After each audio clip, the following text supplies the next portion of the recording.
Welcome back, algo learners. Today's session, we're going to be going over rebalancing. So instead of exiting positions, 10 to 15 minutes before close, we are actually going to hold those positions through a week's time, and then after that week, then we'll rebalance. And so I will show you how that's done. And we'll throw in another factor as well to select our long and short portfolio in addition to just straight moving average. And so we'll tee that up too. So if you go to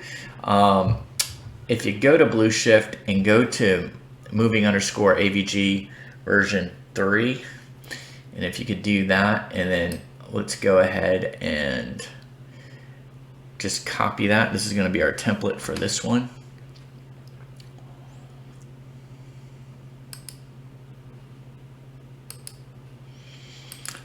So let's just call it moving AVG version 5.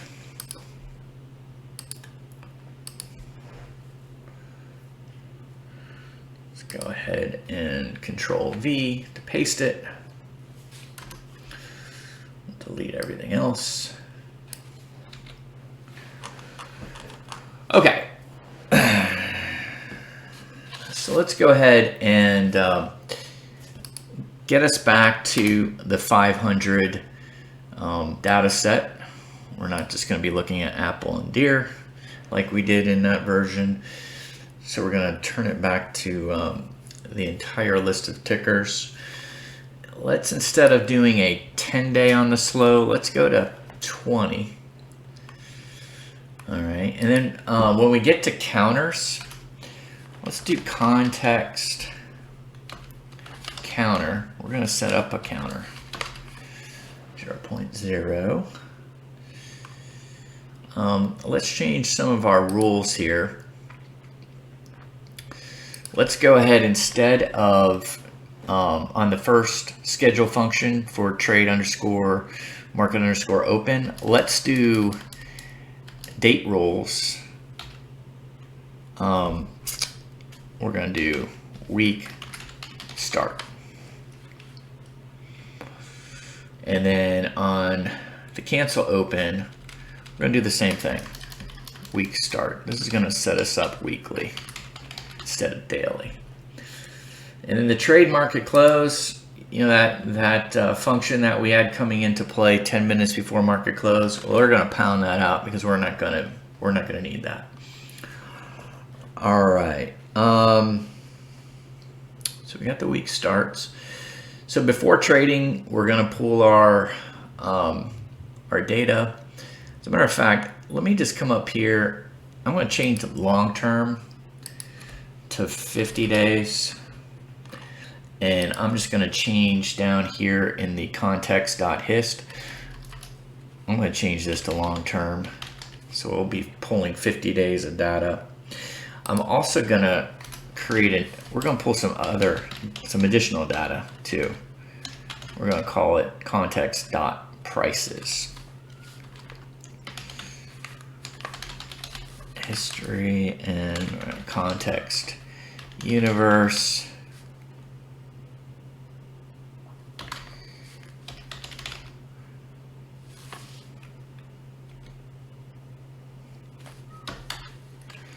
We're just going to do 13. Now, I could actually pluck the last 13 days off of context.hist if I wanted to, but I'm just going to keep this separate. And so I'm just going to go ahead and pull 13 closing prices, 13 days worth of closing prices in addition to context.hist.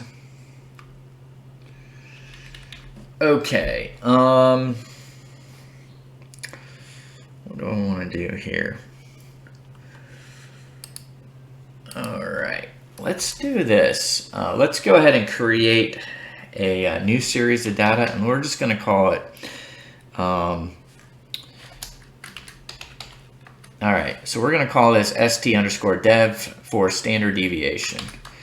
And we're going to have that equal to context prices dot std open paren and close paren. So this is going to give us the standard deviation over the 13-day period. And that's just basically going to show us some volatility. Okay, and then we're going to add that to our data frame.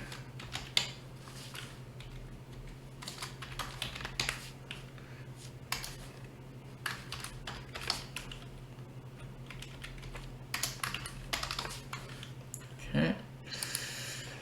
All right. So now, what are we going to do for the buy longs? All right. So we want to be able to create our data frame for the buy longs. So how are we going to do that? So we have the moving average of the fast line, which is going to be the 5-day. It's got to be greater than the 20-day line. So okay, so that's our first variable. Let's make another variable. And I'm going to do this. We're going to compare the current price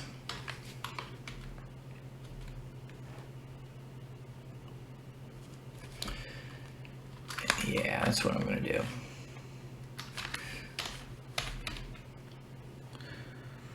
We're going to do the current price has got to be greater than the fast line. It's not just going to be regular fast line. We're going to actually put a kicker on it. 2 times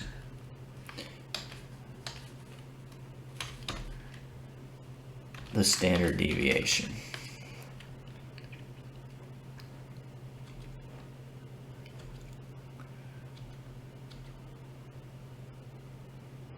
Okay.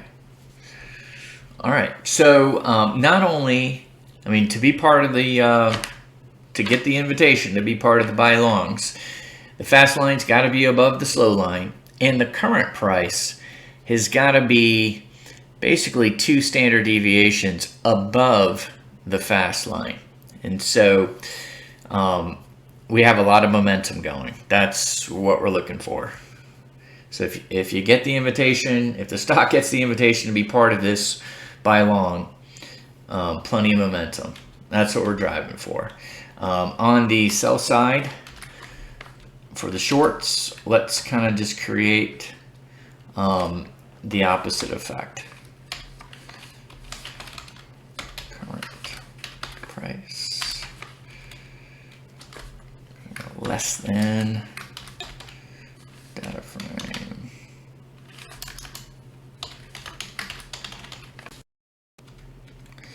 But only in this case, we're probably going to want to do a, we're going to want to subtract.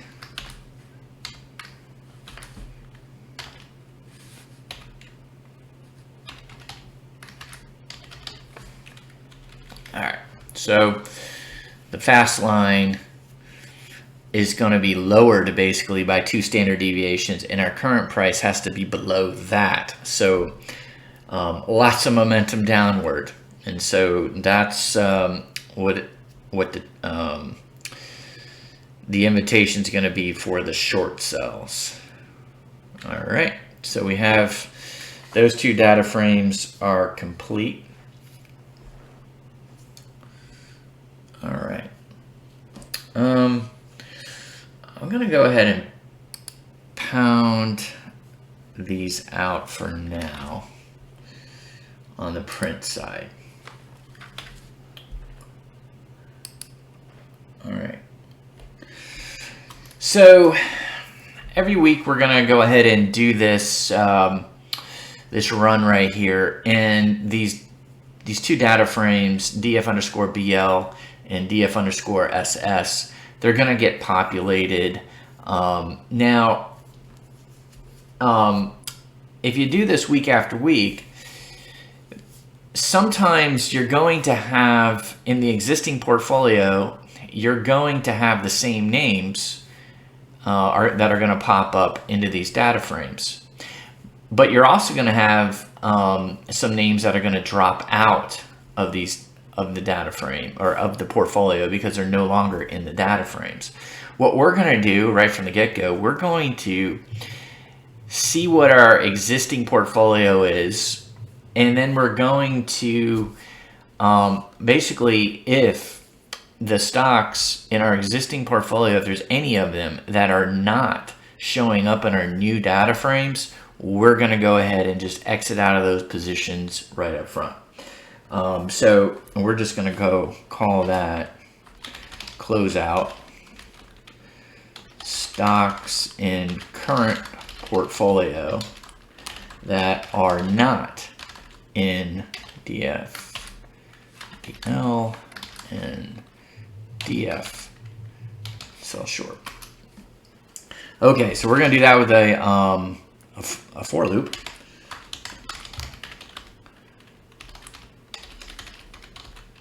So so we're going to call in our friend context.portfolio.positions. And so, you know, in the event that, well, we can always call in context portfolio positions to see exactly what's in our portfolio. When we first start this program running, there's not going to be any positions in our portfolio. But as we get into, week 2, when we call this, we're going to be able to see by looking for the SID.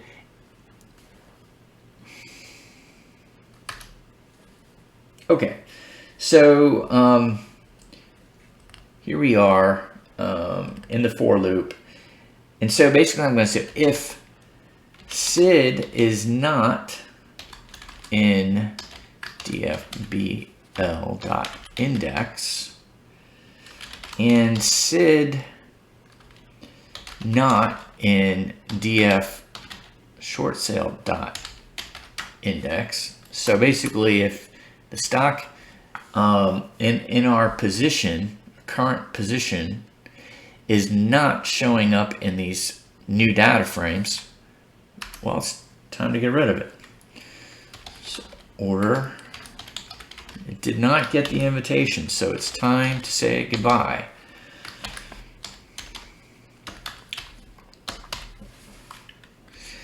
We're going to do one thing here. We are going to remember we set this context counter.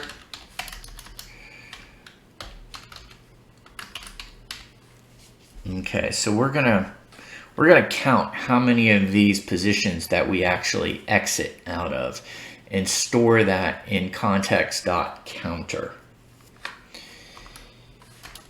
And we're gonna print close out counter, and let's just do our curly bracket.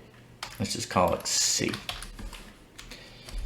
Format C equals, and this is going to be our context.counter.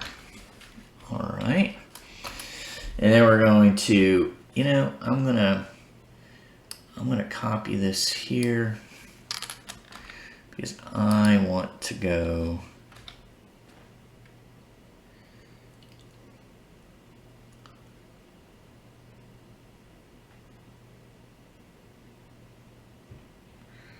number of shorts, copy number of buys. Okay, so I'm just bringing them into this. So what this is showing us, it's going to show us that we're closing out. It's going to tell us how many positions that we've closed out. But then it's also going to go ahead and show us, okay, here's the number of longs that are in the new data frame, and here's the number of shorts in the sell data frame. All right, now let's go ahead and instead of create and place trades, let's call this rebalance. So context.num_trades, that's the length of both of our new data frames. So this is going to tell us how many trades we have. If we don't have any names in these portfolios, I'm just going to go ahead and print portfolio empty.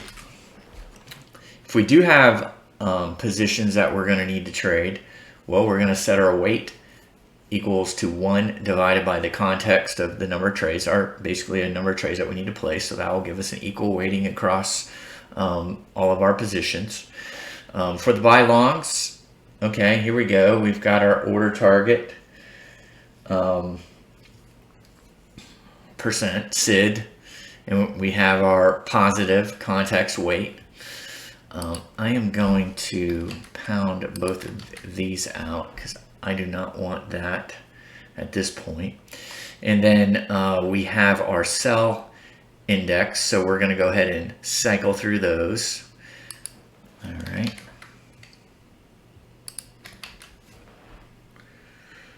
All right. So basically, we will have exited out of any positions that are not in our new data frames of buy and sell or shorts.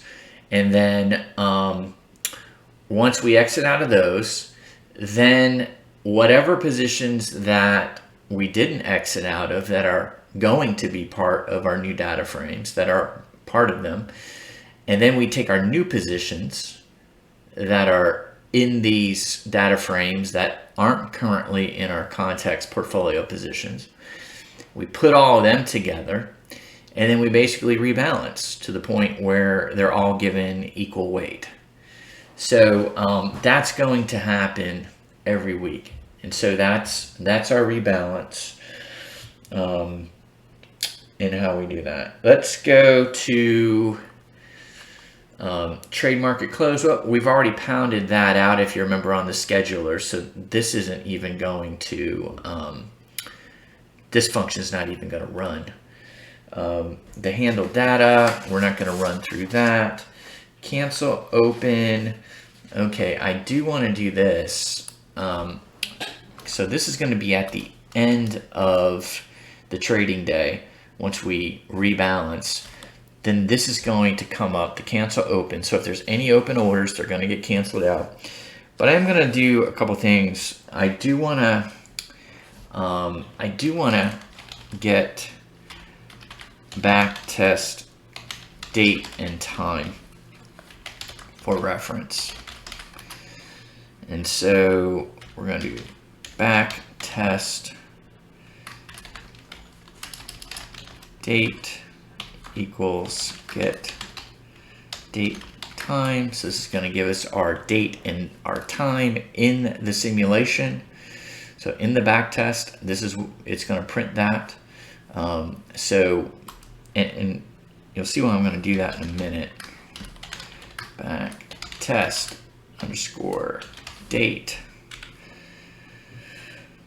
Okay. We are going to do a for loop here for SID in context portfolio positions. We're going to print the SID, so it's going to print every stock that is now in our new portfolio. And so we'll be able to see what each of those stocks are. And then we're going to print our portfolio positions. So I want to see print context portfolio positions. And let's just call it P and format. Actually, let me just make it, I'm going to make it L. And so L equals, we're just going to put the length of our context portfolio positions. All right. And then this is it's gonna just print out how many are in our portfolio, and then it's going to print. Let's do this context portfolio.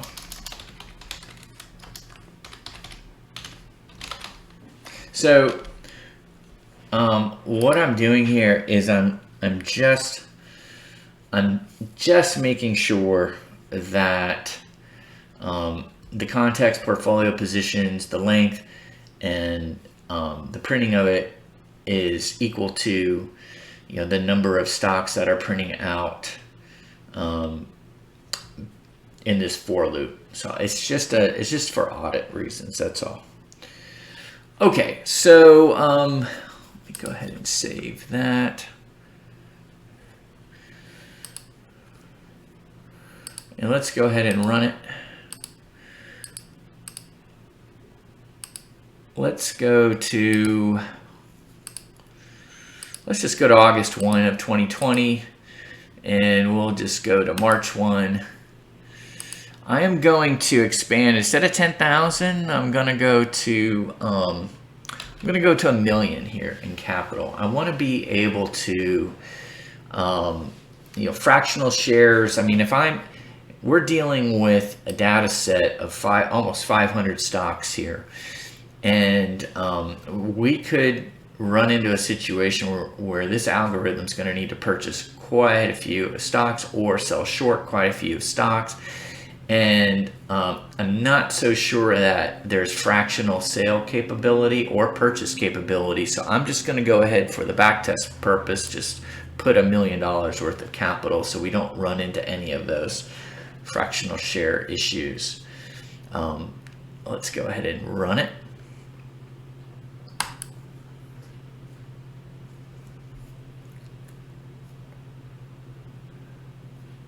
Oh, let me cancel out. I already see something right here. So underscore securities underscore 2 should be securities underscore 500. So let's resave it. Let's run it again.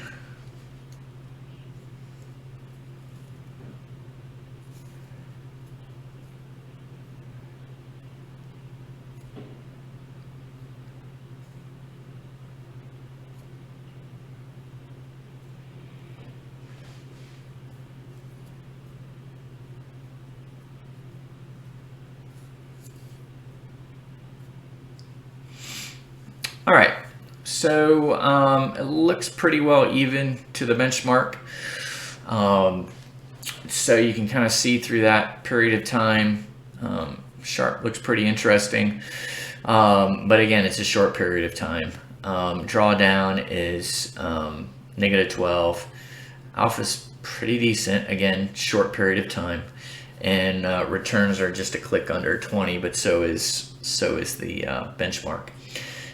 But anyway, like in our past sessions, we're not really looking to knock the cover off the ball here. We're just doing this for demo purposes. And so here are some things that I wanted to point out. Okay, so let's go to the logs. And so on August 3rd at 9:30 in the morning, our closeout counter is 0. So what does that mean? Well, remember, what is the closeout counter? The closeout counter is if there's any positions in our current portfolio that show up into our buy and our sell data frames. Well, we have no current positions when we start the algorithm, so there's no positions to close out. But we have identified, and so you could see there's 11 buy longs in our data frame, and there's 1 sell short. So there's 12 positions total. And so here's what I wanted to do at the end of the day. So you can see here at the end of the trading day, remember that was our cancel open, which happens at the end of that trading day. We printed out our backtest date and time. That's this right here. There's our backtest date and time. We wanted to print the number of, the actual SIDs. And so here are the SIDs. These are the 12 positions that we're taking up. 1, 2, 3, 4, 5, 6, 7, 8, 9, 10, 11, 12. And then we're printing the length of our context portfolio position. So that's 12, and there it is, shows up 12. And then our last in the curly brackets is our context portfolio position. So if I so here's KSU, the first one, there's KSU up here. So if I ran this out, it would give us all the data, cost basis, amounts, all of that for our current portfolio. Okay, so then the next week happens, right? So now here we are, 8/10. So 1 week has expired, and now we go back to the beginning, all right, of trade market open. So that's going to be rerun at the beginning of the second week. As a matter of fact, before trading starts, that's going to run. We're going to pull our data. Then we're going to go into trade market open. We're going to print our backtest date and time. That's this, the August 10th at 9:30 as the market opens. And we're going to run our data analysis. We're going to be able to compute our series. And we're going to populate our data frames for the buy longs and the sell shorts.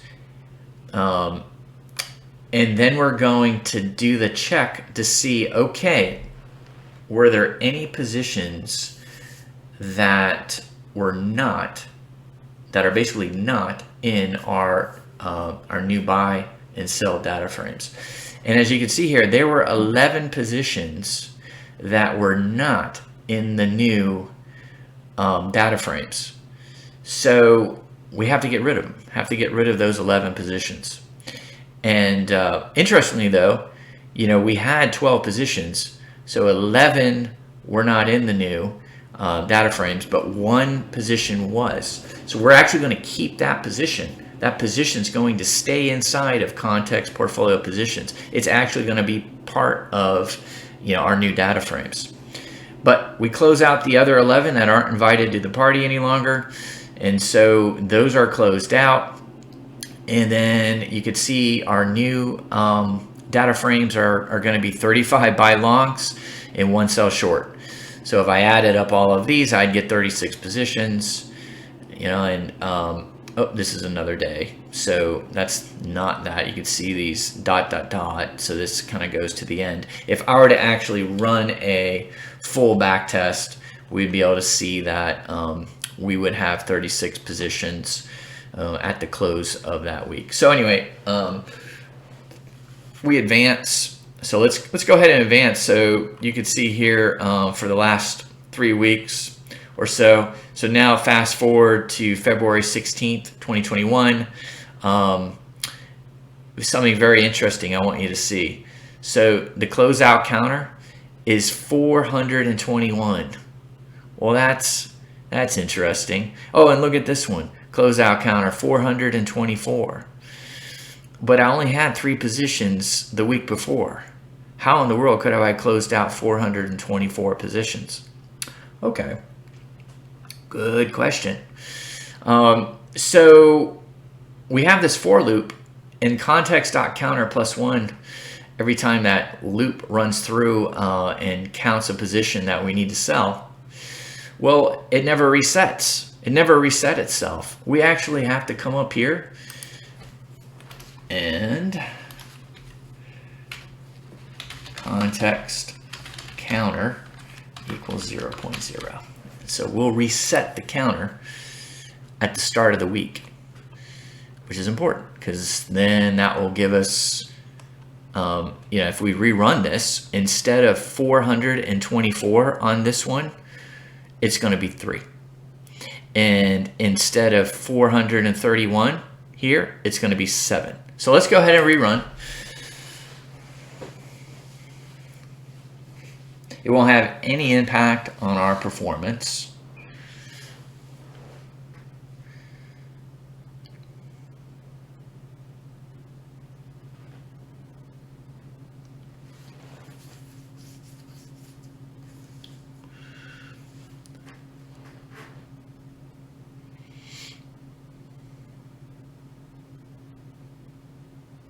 Okay, so we're almost done here.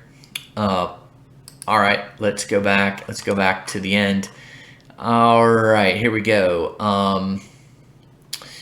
So we had context portfolio positions 34, and we ended up closing out 33 of the week of 216.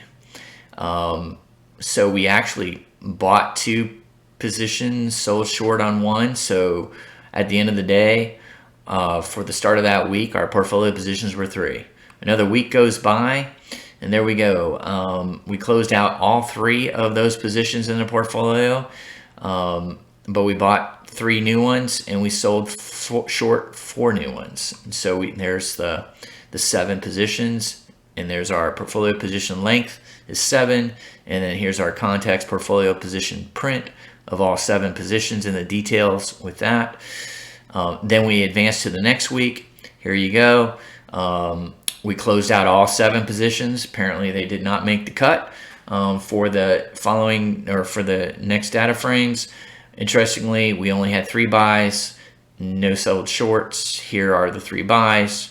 And at the end of that time period, of course, we had, or at the end of those purchases, our portfolio was 3 positions. So all of that is really done for auditing purposes, just to make sure that the, that the algorithm is functioning appropriately. That's why I spend so much time going through these logs, making sure that, things are being sold at the right time, things are being bought at the right time, that what we think is supposed to be in the portfolio is actually in the portfolio, that the number of positions in the portfolio are actually in there. But what's interesting is that we're continually rebalancing, our overall portfolio positions. And so even though some don't make the cut from the previous week, but some do, and then we have new positions that we have to either purchase or sell short. And so we're continually rebalancing and then holding them through the entire week and then rebalancing again. So anyway, folks, if you like this, go ahead and hit the subscribe button. We are basically teed up a future session on Bollinger Bands. And so the Bollinger Bands basically have to do with standard deviation. And we're going to go ahead and leave moving averages. Many of you are probably clapping and say, finally. And so we are going to go into Bollinger Bands. And I might do one session, kind of go off course before we get back into Bollinger Bands. But don't hold me to it. Although I've been wanting to do something on ARC funds and Kathy Wood. And I think I might have something up my sleeve for the next session on that highly popular fund family. So anyway, and remember, you got this.